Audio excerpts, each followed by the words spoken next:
चलिए, good afternoon.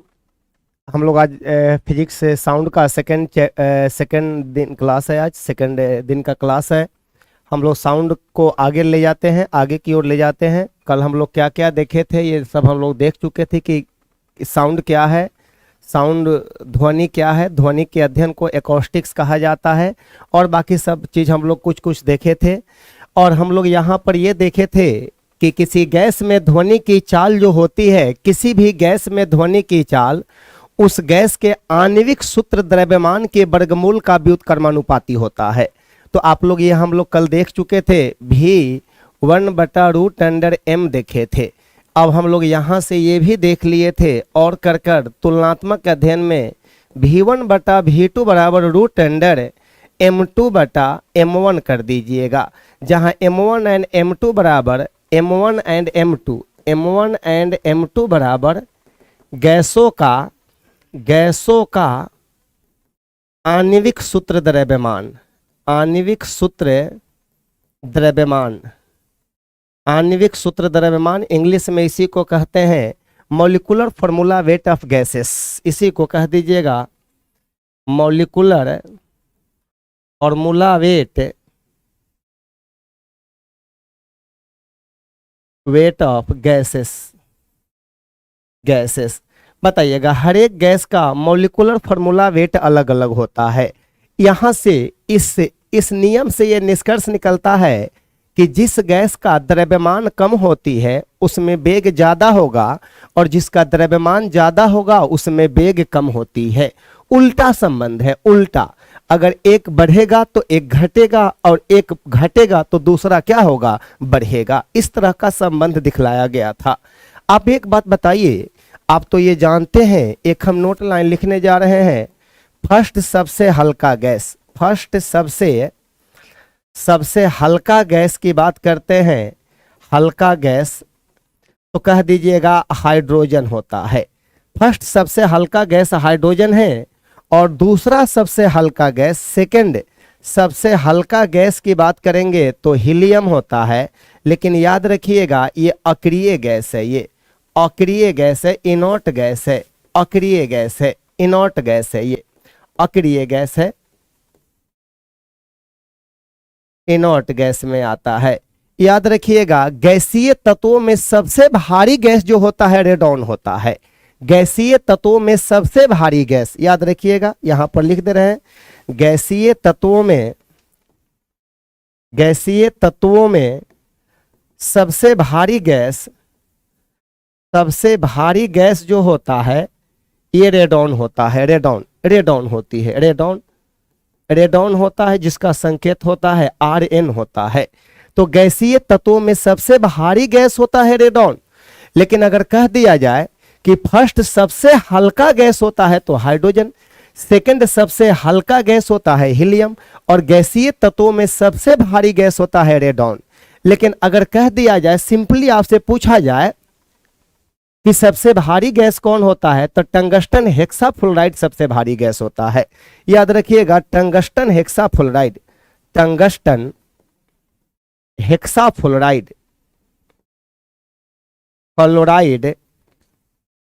जिसका सूत्र होता है WF6। याद रखिएगा, सबसे भारी गैस होती है, सबसे भारी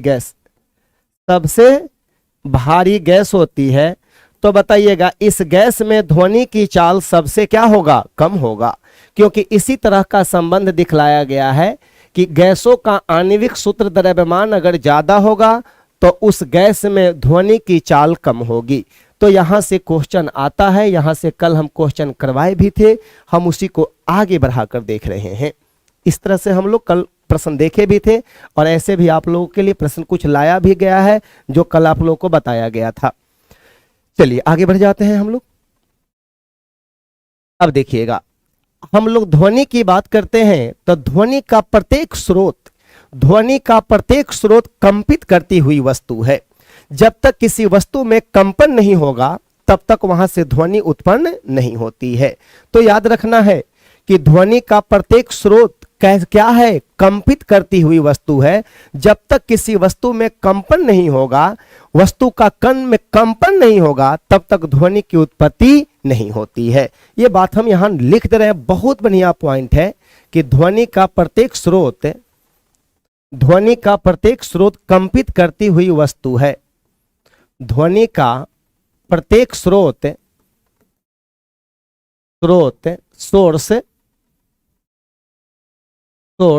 कंपित करती हुई वाइब्रेटिंग ऑब्जेक्ट जिसको कहा जाता है, कंपित करती हुई वस्तु है। अर्थात कहने का मतलब यह हुआ कि जब तक किसी वस्तु में कंपन नहीं होता है, तब तक वहां से ध्वनि की उत्पत्ति भी नहीं होगी, वहां से ध्वनि उत्पन्न भी नहीं होगा। ठीक है, तो इस तरह से हम लोग ध्वनि का प्रत्येक स्रोत कंपित करती हुई वस्तु हम लोग कह रहे हैं कि जब तक किसी वस्तु में कंपन नहीं होगा, तब तक वहां से ध्वनि की उत्पत्ति भी नहीं होगी। चलिए आगे बढ़ जाते हैं हम लोग। अब हम यहां पर देने जा रहे हैं, तरंग की बात करते हैं। तरंग कहते हैं, तरंग को इंग्लिश में कहते हैं वेव कहा जाता है, वेव। हम लोग अब यहाँ वेव के बारे में देखेंगे कि ये वेव क्या है, तरंग क्या है। तरंग क्या है, याद रखिएगा, तरंग जो होता है एक प्रकार का डिस्टरबेंस होता है, एक प्रकार का विक्षोभ होता है। तरंग एक प्रकार का विक्षोभ होता है जिसमें माध्यम का कण जो होता है अपने ही जगह पर ऊपर नीचे या आगे पीछे की दिशा में कंपन करता है। तरंग एक प्रकार का विक्षोभ है, डिस्टरबेंस है, जिसमें माध्यम का कण ऊपर नीचे या आगे पीछे की दिशा में दोलन करता है, कंपन करता है।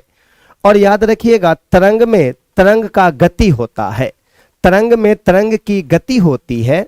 और तरंग गति में देखा गया है तो माध्यम का कण अपने ही जगह पर ऊपर नीचे या आगे पीछे की दिशा में दोलन करता है।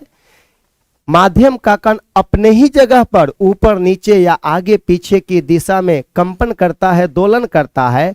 इसमें सिर्फ ऊर्जा का स्थानांतरण होता है।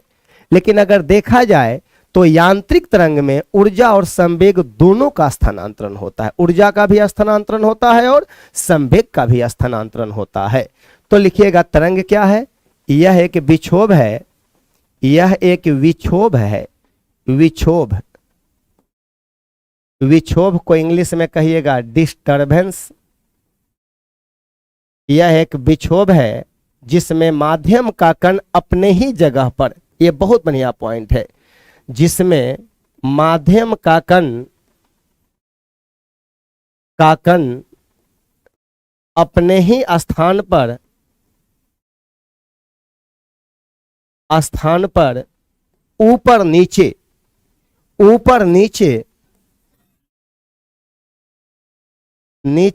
या आगे पीछे की दिशा में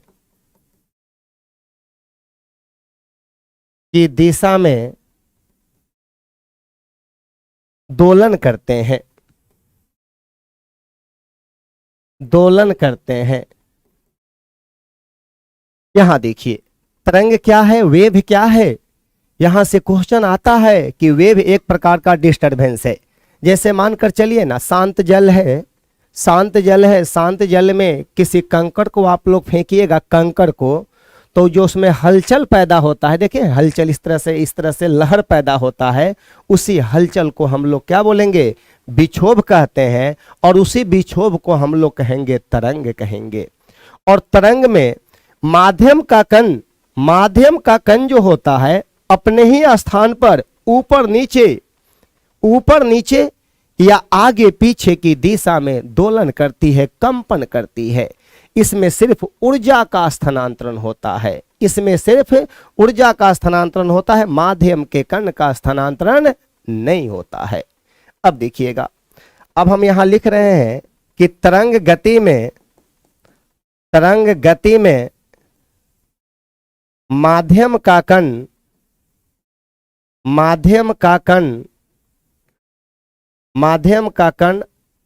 अपने मध्य बिंदु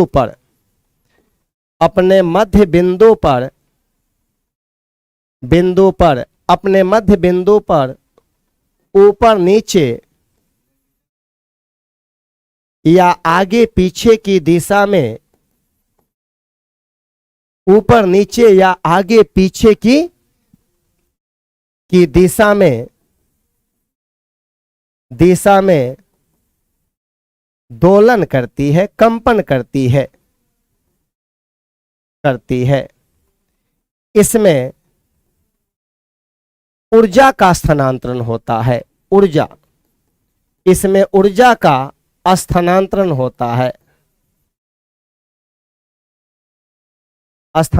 होता है। याद रखिएगा, इसमें ऊर्जा स्थानांतरित होती है, लेकिन माध्यम का कण अपने ही जगह पर ऊपर नीचे या आगे पीछे की दिशा में दोलन करती है। याद रखिएगा, यांत्रिक तरंग में अगर पूछा जाए तो यांत्रिक तरंग में ऊर्जा तथा संवेग का स्थानांतरण होता है। यांत्रिक तरंग में ऊर्जा तथा संवेग का स्थानांतरण होता है, लेकिन याद रखिएगा, आपसे कह दिया जाए कि तरंग गति में माध्यम का कण अपने मध्य बिंदु पर ऊपर नीचे या आगे पीछे की दिशा में या तो ऊपर नीचे या तो आगे पीछे की दिशा में दोलन करती है, कंपन करती है, तो ये आगे मिलेगा कि ऊपर नीचे की दिशा में अगर दोलन करती है तो ये अनुप्रस्थ तरंग के कंडीशन में होती है, और अगर आगे पीछे की दिशा में कंपन करती है तो संपीड़न और विरलन का निर्माण करता है, जो कि अनुदैर्ध्य तरंग में होती है। वो मिलेगा आगे। हम लोग तरंग को दो भागों में बांट कर पढ़ेंगे। तो यहां से क्वेश्चन पूछा जाता है, दोनों का दोनों आपके लिए क्वेश्चन का रूप हो गया। दोनों से क्वेश्चन आता है कि तरंग गति में माध्यम का कण बताइए अपने मध्य बिंदु पर ऊपर नीचे या आगे पीछे की दिशा में दोलन करती है। इसमें किसका स्थानांतरण होता है? ऊर्जा का स्थानांतरण होता है। लेकिन अगर कह दिया जाए कि यांत्रिक तरंग में किसका स्थानांतरण होता है? ऊर्जा और संवेग दोनों का स्थानांतरण होता है। चलिए अब हम लोग तरंग को दो भागों में बांट कर पढ़ेंगे। देखिए, तरंग को हम दो भागों में बांट दे रहे हैं। यहां पर तरंग को दो भागों में हम बांट रहे हैं। तरंग को इंग्लिश में वेव कहा जाता है। ये विक्षोभ, एक प्रकार का डिस्टरबेंस होता है। इसको दो भागों में बांट दिया गया तरंग को। तो दो भागों में कौन कौन भाग है इसका? तो कह दीजिएगा कि सर इसका भाग तो हमारा हो गया, एक होता है यांत्रिक तरंग होता है, एक होता है यांत्रिक तरंग। इंग्लिश में इसी को कहिएगा मैकेनिकल वेव। मैकेनिकल वेव कह दीजिएगा यांत्रिक तरंग। और एक होता है अयांत्रिक तरंग होती है, इसी को कहिएगा अयांत्रिक तरंग। अयांत्रिक तरंग इंग्लिश में कहिएगा इसको non mechanical wave. Non mechanical wave कहा जाता है इसको। इसी को कहा जाता है, इसी का एक और नाम है विद्युत चुंबकीय तरंग, इलेक्ट्रोमैग्नेटिक वेव कहा जाता है इसको। एक इसी का नाम है विद्युत चुंबकीय तरंग। विद्युत चुंबकीय तरंग कहते हैं। इंग्लिश में इसी का नाम है इलेक्ट्रोमैग्नेटिक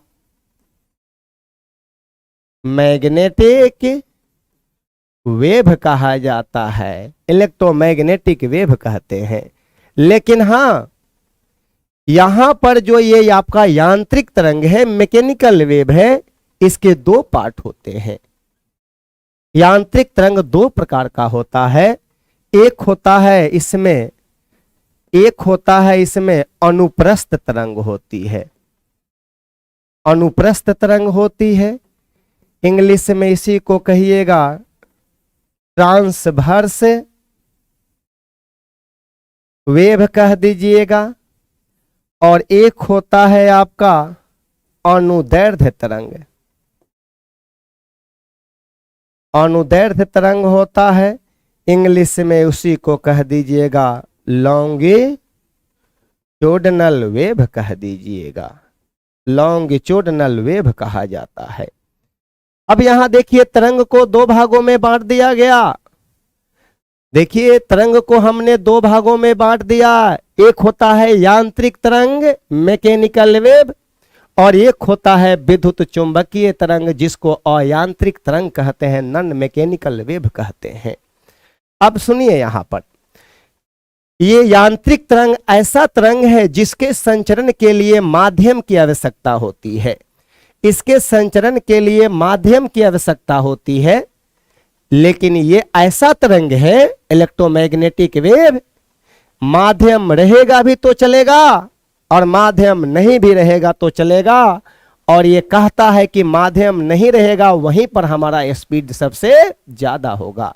एक बात समझिए आप लोग, अगर हम यहां से अगर हवा को हटा देते हैं, इस जगह को हम वैक्यूम बना देते हैं, निर्वात कर दे रहे हैं, निर्वातित कर दे रहे हैं, अब हम यहां से बोलेंगे तो हमारी ध्वनि यहां से वहां नहीं जा पाएगी, क्योंकि ध्वनि के संचरण के लिए माध्यम चाहिए और यहां माध्यम नहीं है। लेकिन अगर यहां से हवा हट गया है, ये जगह को निर्वात कर दिया गया है, तो लाइट जो जल रहा है, क्या लाइट यहां नहीं आएगा? आएगा लाइट यहां पर।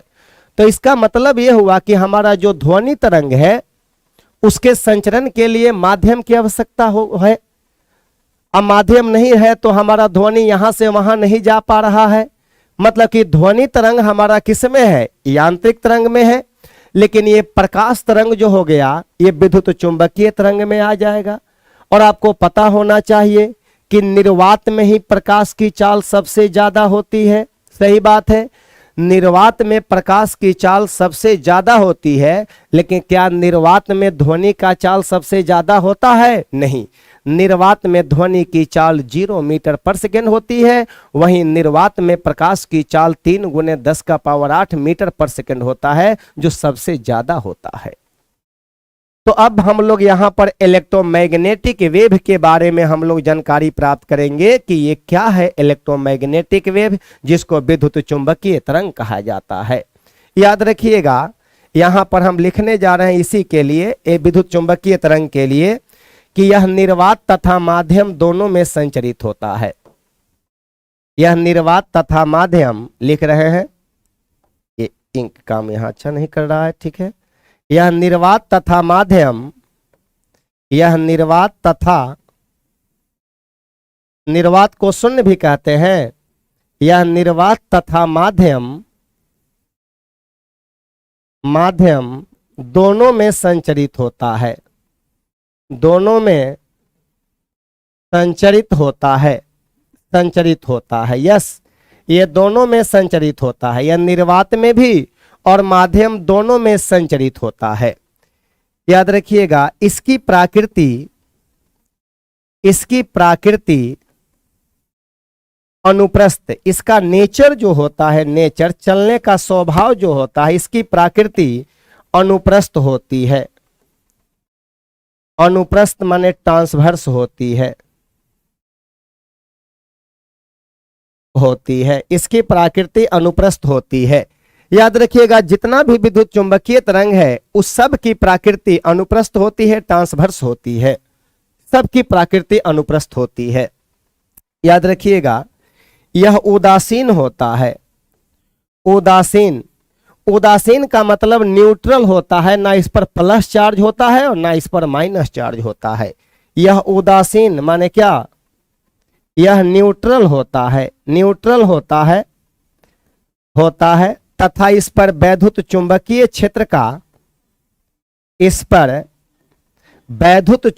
क्षेत्र का इलेक्ट्रोमैग्नेटिक फील्ड का कोई प्रभाव नहीं पड़ता है। तथा इस पर वैद्युत चुंबकीय क्षेत्र का, तथा इस पर, अगला पेज में लिखते रहे, तथा इस पर वैद्युत चुंबकीय क्षेत्र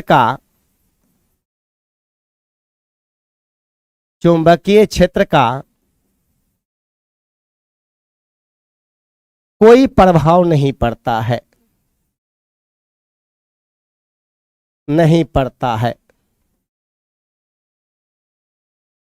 इस पर वैद्युत चुंबकीय क्षेत्र का कोई प्रभाव नहीं पड़ता है। मतलब कि जितना भी विद्युत चुंबकीय तरंग होता है, अगर उसको किसी वैद्युत चुंबकीय क्षेत्र से होकर गुजारा जाएगा तो ना वो प्लस की ओर बेंड करेगा और ना वो माइनस की ओर बेंड करेगा, सीधे चला जाएगा।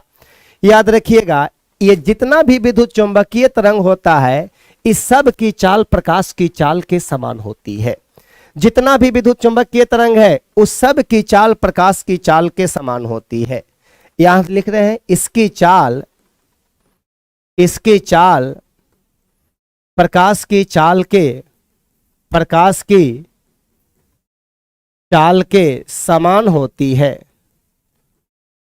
होती है। और प्रकाश की चाल निर्वात में कितना होता है?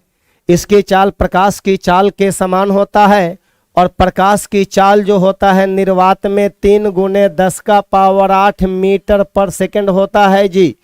3 × 10⁸ मीटर पर सेकंड। ये तो पता होगा, आगे मिलेगा कि निर्वात में प्रकाश की चाल का अध्ययन सर्वप्रथम रोमर नामक वैज्ञानिक ने किया था। रोमर, वो मिलेगा जब अगला हम लोग लाइट पढ़ेंगे, या लाइट के पहले तो हम लोग हीट पढ़ेंगे, हीट के बाद लाइट पढ़ेंगे, वहां मिलेगी। तो इसकी चाल प्रकाश की चाल के समान होती है। जितना भी विद्युत चुंबकीय तरंग है उस सब की चाल प्रकाश की चाल के समान होती है। याद रखिएगा, इसकी चाल को निम्न सूत्र द्वारा व्यक्त किया जाता है। यहां से अब आ जाइए, इसकी चाल को निम्न सूत्र द्वारा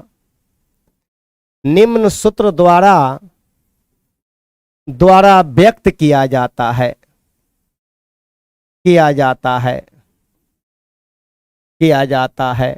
और कौन सा सूत्र है तो कहिएगा C बराबर न्यू लैम्डा, यही सूत्र है। और याद रखिएगा C का मतलब तो जानते हैं, C बराबर 3 × 10⁸ मीटर पर सेकंड। और यहां पर न्यू बराबर होता है, न्यू बराबर हो गया आवृत्ति हो गया। न्यू बराबर आवृत्ति, इंग्लिश में फ्रीक्वेंसी कहते हैं। इसको न्यू या n द्वारा भी दिखलाया जाता है, f द्वारा भी दिखला सकते हैं फ्रीक्वेंसी को।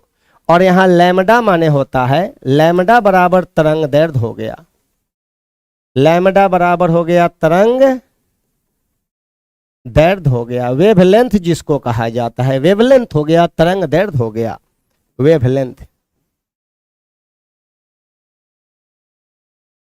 वेवलेंथ हो गया ये। अब यहां पर समझिए कि जितना भी विद्युत चुंबकीय तरंग होता है उस सब की चाल प्रकाश की चाल के समान होती है। और बताइएगा, विद्युत चुंबकीय तरंग की चाल को इसी सूत्र द्वारा व्यक्त किया जाता है, C बराबर न्यू लैम्डा। मतलब कि C का मान हो गया 3 × 10⁸, जो बराबर होता है आवृत्ति और तरंग दैर्ध्य के गुणनफल के। तो यहां से अगर न्यू निकाला जाए तो न्यू बराबर C बटा क्या बोलिएगा, लैम्डा। C बटा लैम्डा हो गया। और अब बताइएगा, यहां पर तो C कांस्टेंट हो गया, यहां से क्वेश्चन पूछा जाता है। यहां C हो गया कांस्टेंट, तो बताइएगा न्यू किस पर निर्भर करेगा, लैम्डा पर निर्भर करेगा। न्यू निर्भर करेगा लैम्डा पर, तो बताइएगा न्यू जो होता है वो निर्भर किया है लैम्डा पर निर्भर किया है।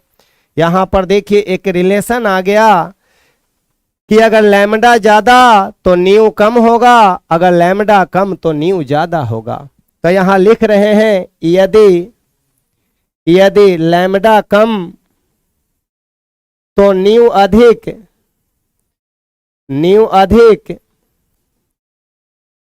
यदि लैम्डा कम तो न्यू अधिक होगा। और अब बताइएगा, यदि लैम्डा अधिक तो बताइएगा न्यू क्या होगा, न्यू कम होगा। उल्टा संबंध है दोनों के बीच, यहां पर उल्टा संबंध आ गया। और यहां से भी सवाल एक पूछा जाता है। ये दोनों आपके लिए इंपॉर्टेंट पॉइंट हो गया, इंपॉर्टेंट फॉर्मूला हो गया। आपसे कह दिया जाएगा कि जितना भी विद्युत चुंबकीय तरंग है उस सब का लैम्डा दे दिया जाए और पूछेंगे कि उसकी आवृत्ति क्या होगा, तो यही सूत्र एप्लीकेशन में लाइएगा, डायरेक्ट बन जाएगा। कह देंगे हम कि दृश्य प्रकाश का नाम सुने होंगे, VIBGYOR होता है, VIBGYOR, जिसमें सबसे ज्यादा तरंग दैर्ध्य लाल का होता है। तो कह देंगे कि यदि लाल रंग का तरंग दैर्ध्य 7600 एंगस्ट्रॉम है तो उसकी आवृत्ति क्या होगी, फ्रीक्वेंसी क्या होगी। तो यहां पर 7600 एंगस्ट्रॉम है, तो एंगस्ट्रॉम को मीटर में बदल दीजिएगा, सी का मान तो फिक्स हो गया, तब वहां से उसका एक्चुअल आवृत्ति निकाल लेंगे हम लोग, न्यू बराबर सी बाई लैम्डा का सूत्र एप्लीकेशन में लाकर। तो बताइएगा जितना भी विद्युत चुंबकीय तरंग होता है उस सब की चाल प्रकाश की चाल के समान होता है और उसको एक सूत्र द्वारा व्यक्त किया जाता है और वो सूत्र है C बराबर न्यू लैम्डा। C बराबर क्या? न्यू लैम्डा है। चलिए आगे बढ़ जाते हैं। तो यहां से क्वेश्चन आएगा तो यहां से आप बना दीजिएगा, ऐसे क्वेश्चन यहां से हम आपको देंगे। चलिए आगे बढ़ जाते हैं। याद रखिएगा विद्युत चुंबकीय तरंग की ऊर्जा आवृत्ति का समानुपाती होती है। यहां पर एक बात और लिख रहे हैं कि विद्युत चुंबकीय तरंग की ऊर्जा, विद्युत चुंबकीय तरंग की ऊर्जा, तरंग की ऊर्जा, ऊर्जा आवृत्ति N या F या इसी को न्यू कह दीजिएगा, विद्युत चुंबकीय तरंग की ऊर्जा आवृत्ति का समानुपाती होता है। समानुपाती या इसी को कहिएगा अनुक्रमानुपाती, अनुक्रमानुपाती होता है। यहां देखिए जितना भी विद्युत चुंबकीय तरंग है, जितना भी इलेक्ट्रोमैग्नेटिक वेव है, इस सब का ऊर्जा को हम लोग E कर दे रहे हैं। ये सब का ऊर्जा आवृत्ति N भी लिख सकते हैं, F भी लिख सकते हैं, न्यू भी लिख सकते हैं, का समानुपाती होता है, आवृत्ति का समानुपाती होता है। तो हम यहां से इस चीज को इस तरह से लिख सकते हैं, E डायरेक्टली प्रोपोर्शनल न्यू लिख सकते हैं, E डायरेक्टली प्रोपोर्शनल न्यू लिख दीजिएगा। और इस प्रोपोर्शनल के बदले में एक कांस्टेंट आता है जिसको H कहते हैं, प्लैंक्स कांस्टेंट कहा जाता है इसको। तो अब यहां पर हम इसी को लिख रहे हैं E बराबर H न्यू, ये भी कह सकते हैं। एक सूत्र यहां से ये आ गया, और नहीं तो आप और कर लिख सकते हैं E बराबर H, और न्यू के बदले लिख सकते हैं क्या, जरा हम बैक आकर देखते हैं। न्यू के बदले क्या लिख सकते हैं आप लोग, न्यू के बदले आप लोग क्या लिख सकते हैं? तो देखिए न्यू के बदले लिख सकते हैं C बटा लैम्डा, लिख सकते हैं ना, न्यू के बदले C बटा लैम्डा लिख सकते हैं। यस, न्यू के बदले C बटा लैम्डा लिख सकते हैं। तो बताइएगा न्यू के बदले में C बटा क्या, लैम्डा लिख दीजिएगा। तो यहां से ये सूत्र आ गया एगो, ये समीकरण 2 कर दे रहे हैं। और H बराबर लिख दे रहे हैं, यहां पर कांस्टेंट जो आया है H बराबर हो गया, ये प्लैंक्स कांस्टेंट हो गया, ये प्लैंक्स कांस्टेंट हो गया। अब मेरी बात समझेंगे,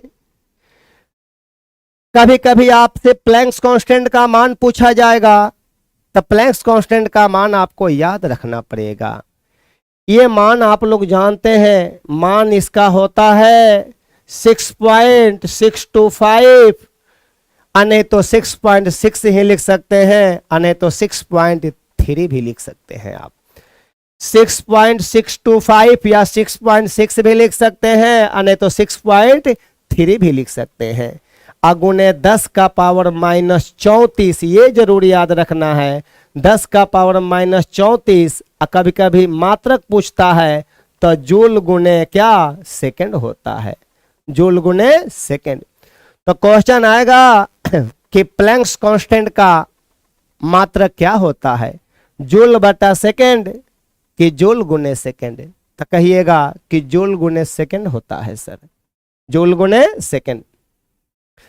तो बताइए ऊपर वाला समीकरण 2 में आ जाइए, ऊपर वाला दोनों बेचारा कांस्टेंट हो गया, ऊपर वाला दोनों बेचारा कांस्टेंट हो गया, ये कांस्टेंट हो गया दोनों, ये दोनों हो गया कांस्टेंट,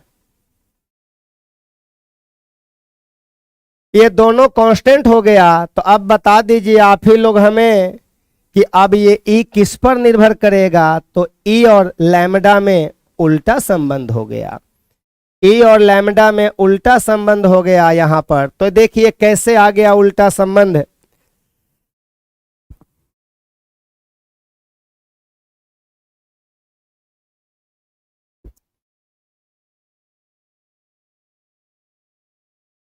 तो देखिए ई और लैम्डा में उल्टा संबंध हो गया यहाँ पर। अगर लैम्डा ज्यादा तो ऊर्जा कम होगा और लैम्डा कम तो ऊर्जा ज्यादा होगा। वही संबंध आ गया इसके पहले वाला बैक में जो हम लोग संबंध देखे थे। तो E बराबर SC बटा लैम्डा। तो जितना भी विद्युत चुंबकीय तरंग होता है उस सब के लिए ऊर्जा निकालने का यही सूत्र है, E बराबर SC बटा लैम्डा। और C तो जानते होंगे आप लोग, C बराबर 3 गुने 10 का पावर 8 मीटर पर सेकंड होती है।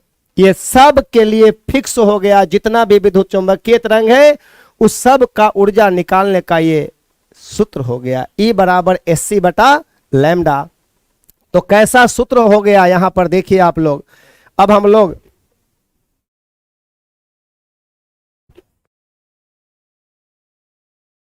यहां से तो हो गया। अब आप बताइए, जितना भी विद्युत चुंबकीय तरंग है उस सब की चाल प्रकाश की चाल के समान होती है और उसको एक सूत्र द्वारा दिखलाया जाता है, C बराबर न्यू लैम्डा। जितना भी विद्युत चुंबकीय तरंग है उसकी ऊर्जा को निकालने के लिए एक सूत्र आता है, E बराबर SC बटा लैम्डा आ गया। तो यहां से बहुत क्वेश्चन आता है, लेकिन इससे भी ज्यादा क्वेश्चन अब आपसे पूछेगा विद्युत चुंबकीय तरंग में कौन कौन सा होगा। तो याद रखेंगे हम लोग विद्युत चुंबकीय तरंग का कुछ मुख्य उदाहरण देखने जा रहे हैं। Some important example electromagnetic wave का हम लोग देखने जा रहे हैं। तो जरा देखा जाए उसको, विद्युत चुंबकीय तरंग का कुछ मुख्य उदाहरण यहां हम लिखने जा रहे हैं। विद्युत चुंबकीय तरंग का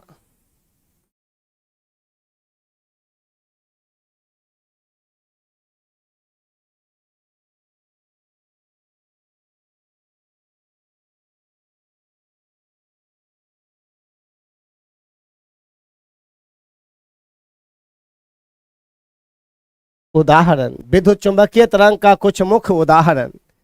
तो आप लोग याद रखिएगा, हम विद्युत चुंबकीय तरंग का कुछ मुख्य उदाहरण में हम लेने जा रहे हैं RMI। यहां देखिएगा RMI,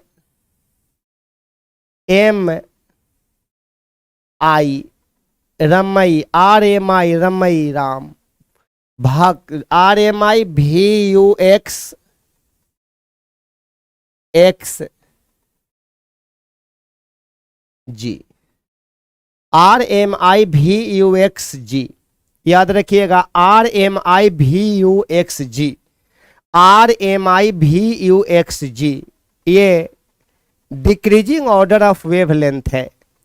तो R का मतलब होता है रेडियो, R का मतलब होता है रेडियो तरंग, रेडियो वेव होता है। याद रखिएगा M माने माइक्रोवेव होता है, एकदम आहिस्ता आहिस्ता पढ़िए, माइक्रोवेव होता है जिसको हम लोग कहते हैं हिंदी में सूक्ष्म तरंग कहते हैं, सूक्ष्म तरंग के नाम से जानते हैं। I माने होता है, I माने इंफ्रा होता है, INFRA इंफ्रावेव। इंग्लिश में इसी हिंदी में कहिएगा औरक्त तरंग या औरक्त विकिरण, इससे निकलेगा। भी माने क्या, विजिबल होता है, हिंदी में इसको कहिएगा दृश्य प्रकाश। विजिबल माने दृश्य प्रकाश, यू माने अल्ट्रा वायलेट, हिंदी में कहिएगा पारा बैगनी कह दीजिएगा, पारा बैगनी कह दीजिएगा। ये दृश्य हो गया, यहां एक्सरे हो गया, एक्सरे हो गया, और ये बेचारा गामा रे हो गया, गामा रे हो गया। तो याद रखिएगा RMI VUXG, RMI VUXG, RMI VUXG ये सब का सब विद्युत चुंबकीय तरंग है। इस सब की चाल प्रकाश की चाल के समान होगा। सब की चाल, इस सब की चाल प्रकाश की चाल के क्या होगा? समान होगा। याद रखिएगा, नीचे में इसका खोजकर्ता हम देखने जा रहे हैं। इसका खोजकर्ता है मार्कोनी। इसका खोजकर्ता कौन है? मार्कोनी साहब है। रेडियो वेव का खोजकर्ता कौन है? मार्कोनी साहब है। मार्कोनी साहब है रेडियो वेव का खोजकर्ता। आपका सूक्ष्म तरंग की बात करते हैं तो सूक्ष्म तरंग का खोजकर्ता है विलियम हर्ट्ज। विलियम हर्ट्ज साहब है। विलियम हर्ट्ज साहब है। इसका खोजकर्ता कौन है? विलियम हर्शल साहब है। विलियम हर्शल, हर्शल साहब है। विलियम हर्शल साहब। इसका खोजकर्ता फादर ऑफ फिजिक्स कौन? न्यूटन साहब है। इसका खोजकर्ता कौन है? रीटर साहब है। इसका खोजकर्ता कौन है? रॉन्टजन साहब है इसका खोजकर्ता। इसका खोजकर्ता के लिए आ जाइए आप लोग। क्वेश्चन पूछेगा कि रेडियो वेव का खोजकर्ता कौन है? मार्कोनी साहब है। मार्कोनी, ये बताइए सूक्ष्म तरंग का खोज किसने किया था? विलियम हर्ट्ज ने किया था। और इसी सूक्ष्म तरंग का उपयोग ना माइक्रोवेव ओवन में किया जाता है। यहां औरक्त तरंग का उपयोग जो होता है, औरक्त तरंग का उपयोग कुहासों में, धुंध में फोटोग्राफी लेने के लिए किया जाता है। यही औरक्त तरंग जो होता है सनलाइट में, जो हम लोगों को गर्मी प्रदान करता है सनलाइट, यही औरक्त तरंग जो होता है विकिरण जो देता है, जिससे हम लोग को गर्मी प्राप्त होती है। चाहे हम लोग इलेक्ट्रिक आयरन से जब हम लोग किसी चीज को प्रेस करते हैं तो जो वहां से रेडिएशन आता है, वो रेडिएशन भी औरक्त तरंग का ही है। यही बात है। तो अब हम लोग यहां पर देखेंगे, सबका एप्लीकेशन तो देखेंगे, लेकिन इसके पहले आप लोग देखिएगा रेडियो वेव का खोजकर्ता कौन है? मार्कोनी साहब है। सूक्ष्म तरंग का खोजकर्ता कौन है? विलियम हर्ट्ज साहब है। औरक्त का खोजकर्ता विलियम हर्शल साहब है। दृश्य प्रकाश की बात करते हैं तो ये दृश्य प्रकाश में भी लिख दिया गया है, लेकिन ये दृश्य प्रकाश भी कौ प्रकार का? 7 प्रकार का होता है। विजियोर होता है। तो ये देखने वाला प्रकाश है। हमारी आंखें इस प्रकाश को देखती है, लेकिन इससे ज्यादा तरंग दैर्ध्य वाले को और इससे कम तरंग दैर्ध्य वाले को हमारी आंखें नहीं देख पाती है। तभी तो इसका नाम पड़ा दृश्य प्रकाश, जिसका खोज करता हमारे फादर ऑफ फिजिक्स न्यूटन साहब है, सर आइजक न्यूटन साहब है। याद रखिएगा, पराबैंगनी जिसका तरंग दैर्ध्य बैगनी से भी कम रहता है, बैगनी प्रकाश जो दृश्य प्रकाश है उससे भी कम रहता है पराबैंगनी का तरंग दैर्ध्य। इससे भी कम तरंग दैर्ध्य किसका है? एक्स रे का। और सबसे कम तरंग दैर्ध्य है गामा रे का। लेकिन गामा रे के खोजकर्ता नीचे नहीं लिखे हैं। गामा रे को खोज करने का श्रेय सबसे पहले बिलार्ड साहब को जाता है। किसको? बिलार्ड साहब को। और बाद में बेकुरेल साहब ने देखा था कि रेडियो सक्रिय तत्व से ये गामा किरणें निकलती है, और ये गामा किरणें वास्तविक रूप से देखा जाए तो विद्युत चुंबकीय तरंग है, जिस पर वैद्युत चुंबकीय क्षेत्र का कोई प्रभाव नहीं पड़ता है। तो इसका खोजकर्ता आपसे बिलार्ड भी का पूछा जा सकता है। सबसे पहले बिलार्ड ने ही खोज किया था, तो याद रखिएगा बिलार्ड लिख दे रहे हैं, और नहीं तो बिलार्ड नहीं रहेगा तो बेकरेल कह दीजिएगा, बेकरेल कह दीजिएगा। लेकिन मोस्टली बेकरेल ही पूछा जाता है। तो सबसे पहले बिलार्ड साहब ने इसके बारे में बताया था। अगर बिलार्ड नहीं रहेगा तब बेकरेल देना है आपको। अगर ऑप्शन में बिलार्ड रहेगा तो बिलार्ड ही इस खोजकर्ता में मारिएगा आप लोग। अब हम लोग आगे बढ़ जाते हैं। यहां पर देखिए हम इसका सीक्वेंस कुछ लिख रहे हैं, इसके सीक्वेंस पर ध्यान दीजिएगा। हमारा तीर किधर गया है? इधर से उधर गया है। हमारा तीर जो गया है लेफ्ट से राइट की ओर गया है। तो अब हम लोग देखेंगे इसी में, तो कहिएगा कि ये तरंग दैर्ध्य का तरंग दैर्ध्य माने वेवलेंथ माने लैम्डा का घटते क्रम, घटते क्रम है ये, याद रखिएगा। तरंग दैर्ध्य का ये घटते क्रम है। तो सबसे ज्यादा तरंग दैर्ध्य किसका होता है, तो कहिएगा रेडियो वेव का। और इसमें सबसे कम तरंग दैर्ध्य किसका है, गामा रे का है। कभी कभी पूछेगा आपसे कि दृश्य प्रकाश किन दो तरंगों के बीच में है, दृश्य प्रकाश किन दो तरंगों के बीच में है, तो आप एकदम स्पष्ट रूप से आंसर कहिएगा औरक्त और पराबैंगनी के बीच में है। अगर आपसे कह दिया जाएगा, कभी कभी सीक्वेंस दे देता है सजाने के लिए कि नीचे दिए गए विद्युत चुंबकीय तरंग पर विचार करें और इसके घटते हुए वेवलेंथ के आधार पर सजाइए, इसके इंक्रीजिंग ऑर्डर वेवलेंथ के आधार पर सजाइए, तो आप सजा सकते हैं। यहां से याद रखना है RMIVUXG, RMIVUXG, RMIVUXG, RMIVUXG। तो तरंग दैर्ध्य का घटते क्रम है। और अब बताइएगा, जब तरंग दैर्ध्य घटेगा तो इसके पहले आप लोगों को ये बताए थे हम, इसके पहले आप लोगों को हम ये बताए थे कि अगर तरंग दैर्ध्य घट रहा है तो बताइएगा ये घटेगा तो ऊर्जा क्या होगा, बढ़ेगा। ये भी बताए थे अगर तरंग दैर्ध्य घटेगा तो आवृत्ति क्या होगा, बढ़ेगा। ये सारा हम लोग यहां देख चुके थे। तो बताइए अब यहां पर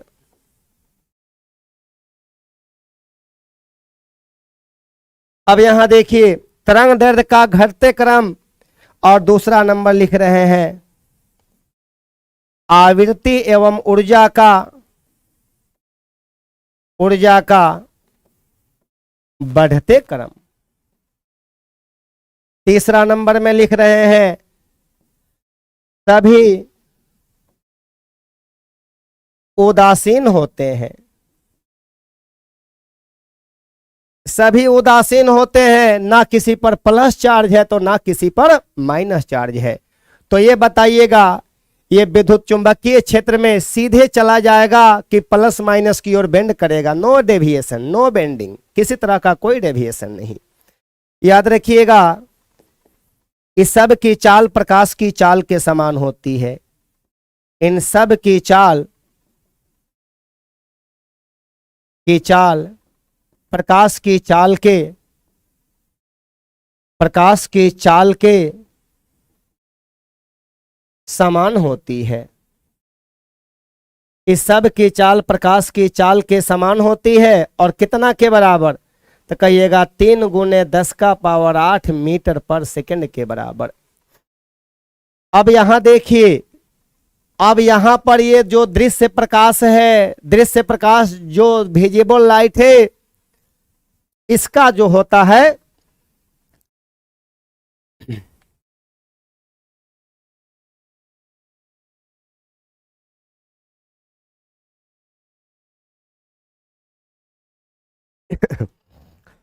देखिए बहुत ही जबरदस्त पॉइंट लिखा गया है आपके लिए, बहुत ही लाजवाब पॉइंट है।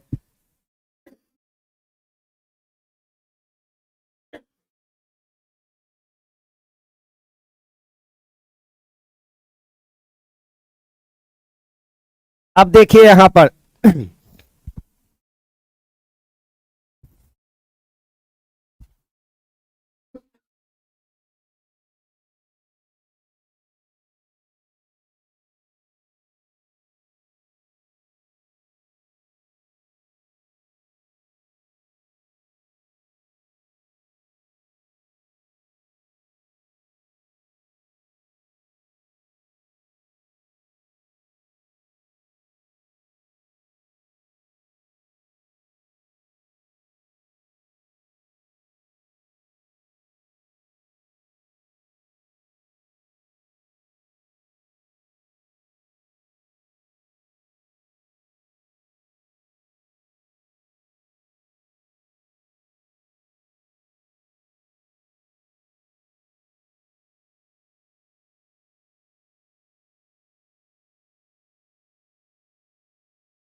तो बताइए अब यहां पर देखा जाए जितना भी विद्युत चुंबकीय तरंग है इस सब की चाल प्रकाश की चाल के समान होती है और कितना के बराबर, तो कहिएगा सर 3 × 10⁸ मीटर पर सेकंड के बराबर होता है।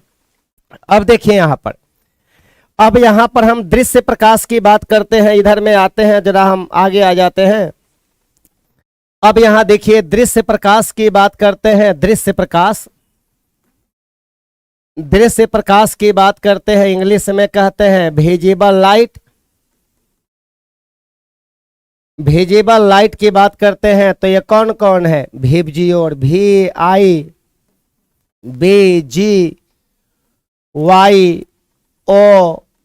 है, ये विजियोर हो गया। तो इधर से इधर जा रहे हैं तो याद रखिएगा इसमें भी वही बात है कि ये तरंग दैर्ध्य लैम्डा का यहां पर V से R की ओर गए हैं तो बढ़ते क्रम आवृत्ति एवं ऊर्जा का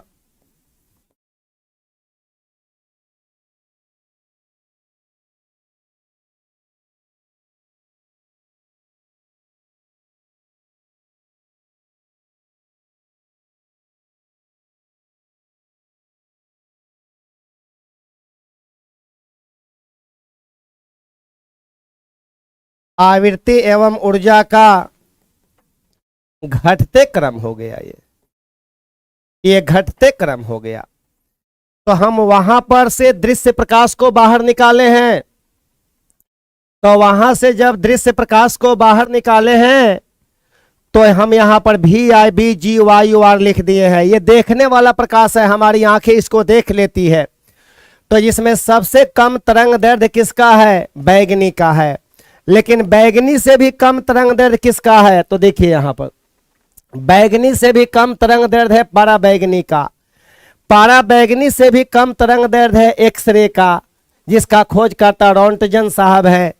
और एक्सरे का तो उपयोग जानते हैं कि हमारे हड्डियों का चित्रण प्राप्त करने के लिए एक्सरे का प्रयोग किया जाता है। कुहासों में फोटोग्राफी लेने के लिए हम लोग कुहासों में फोटोग्राफी लेने के लिए अवरक्त तरंग का प्रयोग करते हैं। माइक्रोवेव ओवन में हम लोग सूक्ष्म तरंग का प्रयोग करते हैं। माइक्रोवेव ओवन में सूक्ष्म तरंग का प्रयोग करते हैं। रेडियो तरंग का उपयोग रडार सब में किया जाता है, या रडार में विद्युत चुंबकीय हम का सूक्ष्म तरंग का भी प्रयोग करते हैं। सिंपली हम लोग रडार को हम लोग कहते हैं रेडियो डिटेक्शन एंड रेंजिंग कहते हैं, जिसमें विद्युत चुंबकीय तरंग उपयोग में लाया जाता है। और ये तो पराबैंगनी विकिरण का तो नाम सुने होंगे, अदृश्य लिखाई को पढ़ने के लिए आपका जितना भी फिंगरप्रिंट होता है उस सब के लिए हम लोग पराबैंगनी विकिरण का प्रयोग करते हैं। अब देखिए यहां पर हम लोग आ जाते हैं आगे की ओर।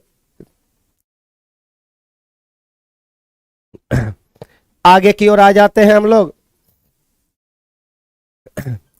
हम एक क्वेश्चन दे रहे हैं, जरा ध्यान दीजिएगा।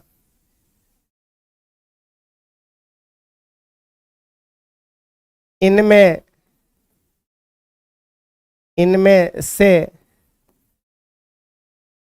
से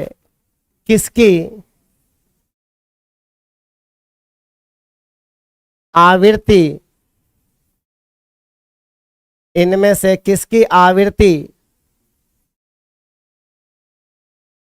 अधिकतम है? आवृत्ति अधिकतम है। पहला ऑप्शन सूक्ष्म तरंग, दूसरा ऑप्शन पाराबैंगनी, तीसरा अवरक्त और चौथा गामा किरण। तो बताइएगा इनमें से किसकी आवृत्ति अधिकतम है? आवृत्ति अधिकतम पूछा जा रहा है, तो आपको बताया गया है। यहां पर आ जाइए आप लोग, आवृत्ति अधिकतम। तो बताइएगा आवृत्ति और ऊर्जा का बढ़ते क्रम है, तो बताइएगा सबसे आवृत्ति और ऊर्जा का बढ़ते क्रम है, तो आवृत्ति सबसे ज्यादा जो होगा गामा किरण का होगा, सबसे ज्यादा गामा किरण का होगा। तो अब हम यहां पर आ जाते हैं। क्वेश्चन कहा जा रहा है इनमें से किसकी आवृत्ति अधिकतम है? तो राइट ऑप्शन इज गामा किरण। अगला सवाल है क्वेश्चन नंबर 2। रेडियो तरंग तथा प्रकाश की चालों का अनुपात क्या होगा? याद रखिएगा, रेडियो तरंग तथा प्रकाश की चालों का अनुपात क्या होगा? तो कहिएगा ये विद्युत चुंबकीय तरंग है, ये विद्युत चुंबकीय तरंग है, और जितना भी विद्युत चुंबकीय तरंग होता है सबकी चाल प्रकाश की चाल के समान होती है। तो बताइएगा इसके चालों का अनुपात जो होगा, आंसर डायरेक्ट बता दीजिए आप लोग। 1:, क्या 1 ही होगा, 1:1 ही होगा। Question number 3। यहां पर अगला क्वेश्चन है दृश्य प्रकाश किन दो तरंगों के बीच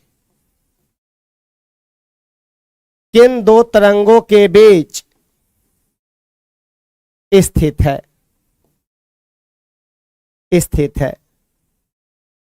दृश्य प्रकाश किन दो तरंगों के बीच स्थित है? तो अब बताइए यहां पर आप लोग, यहां से क्वेश्चन बता दीजिए हमको। दृश्य प्रकाश किन दो तरंगों के बीच स्थित है? यही है आपका दृश्य प्रकाश। किसके किसके बीच स्थित है? तो कहिएगा दृश्य प्रकाश जो है औरक्त और पराबैंगनी के बीच में है, औरक्त और पराबैंगनी के बीच में है। तो बता दीजिएगा कि दृश्य प्रकाश किन दो तरंगों के बीच में है? तो आंसर डायरेक्ट लिख दीजिएगा, औरक्त तथा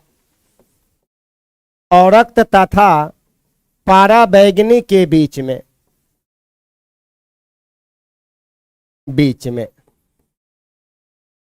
औरक्त तथा पराबैंगनी के बीच में है। दृश्य प्रकाश किन दो तरंगों के बीच में है? तो कहिएगा औरक्त तथा पराबैंगनी के बीच में है। यस, औरक्त तथा पराबैंगनी के बीच में है।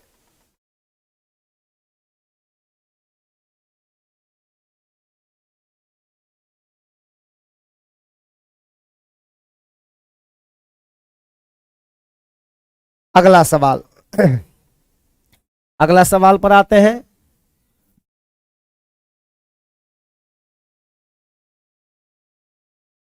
कुहासों में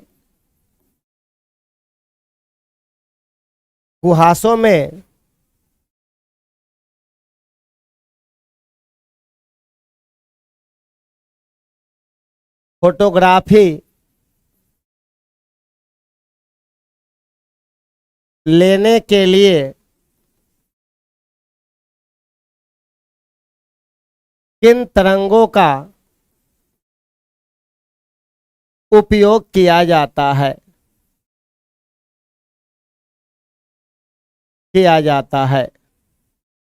किन तरंगों का उपयोग किया जाता है?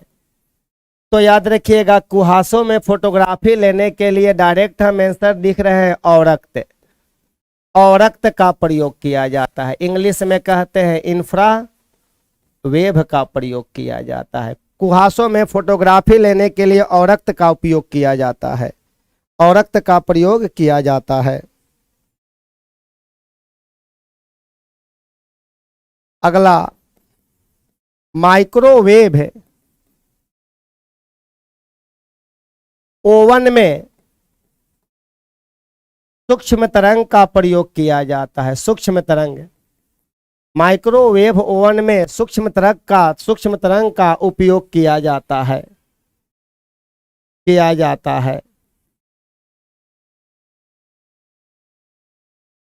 नकली दस्तावेजों को देखने के लिए हम लोग पराबैंगनी तरंग का प्रयोग करते हैं, पराबैंगनी किरण का प्रयोग करते हैं।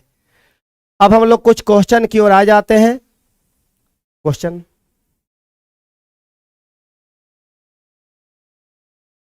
कुछ क्वेश्चन की ओर हम लोग आ जाते हैं। हमारे टेक्निकल टीम क्वेश्चन निकाल रहे हैं। कल जो हम लोग क्वेश्चन देखे थे उस क्वेश्चन को हम लोग थोड़ा देख ले रहे हैं।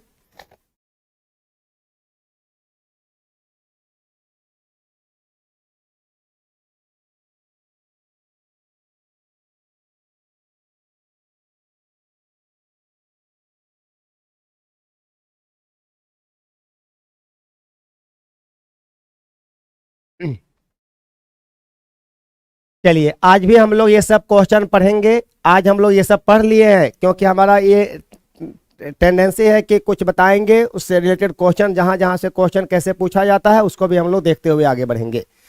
देखिए, एक रेडियो केंद्र से प्रसारित तरंगों का तरंग दैर्ध्य, रेडियो केंद्र से प्रसारित तरंगों का तरंग दैर्ध्य दिया हुआ है कि वेव लेंथ दिया हुआ है कि 300 मीटर है। वेव लेंथ कितना मीटर है? 300 मीटर है।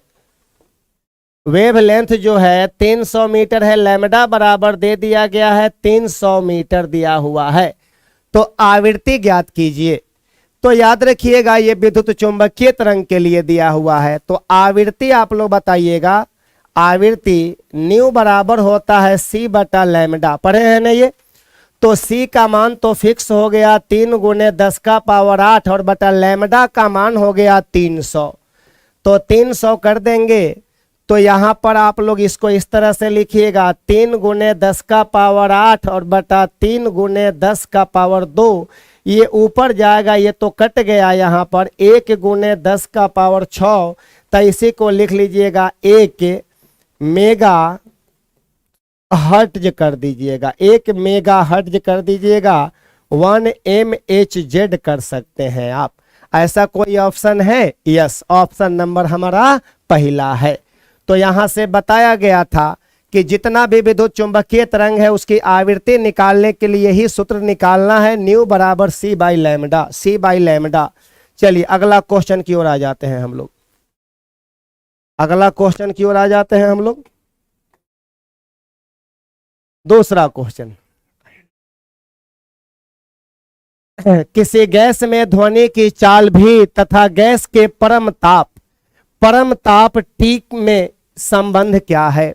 कल ही बताया गया था कि तापमान के बढ़ने से ध्वनि की चाल बढ़ जाती है, लेकिन चाल तो बढ़ जाती है, तो कैसा संबंध होगा? आप लोग ये जानते हैं कि भी डायरेक्टली प्रोपोर्शनल टी भी हो सकता है, ये टी स्क्वायर भी हो सकता है, टी का आपका 4 भी हो सकता है, यहाँ पर इस तरह से भी हो सकता है, रूट अंडर इस तरह से भी। सब में बढ़ रहा है, लेकिन कैसा संबंध होना चाहिए?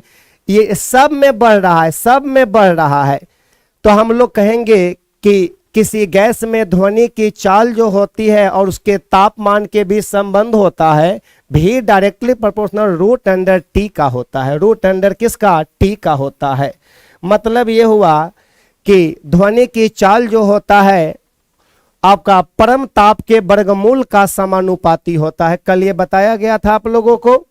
आप लोग थ्योरी आप लोग देख रहे होंगे, वहां पर मिल जाएगा भी directly proportional root under T, या आप ये भी कह सकते हैं भी डायरेक्टली प्रोपोर्शनल टी का पावर हाफ।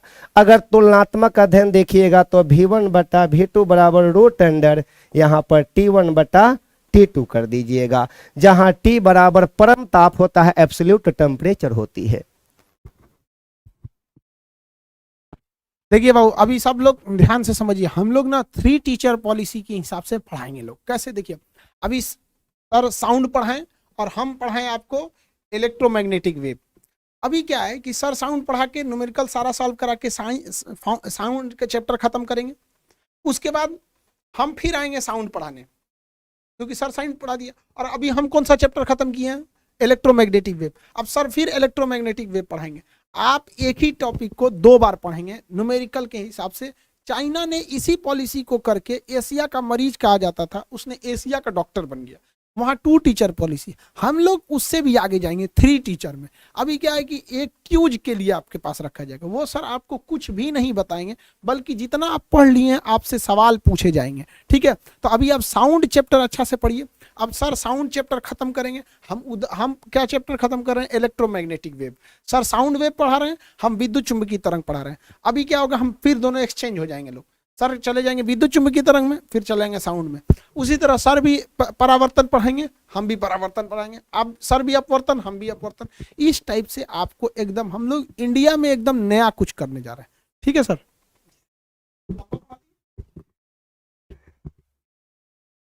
क्वेश्चन डील करवा कल करवा दे,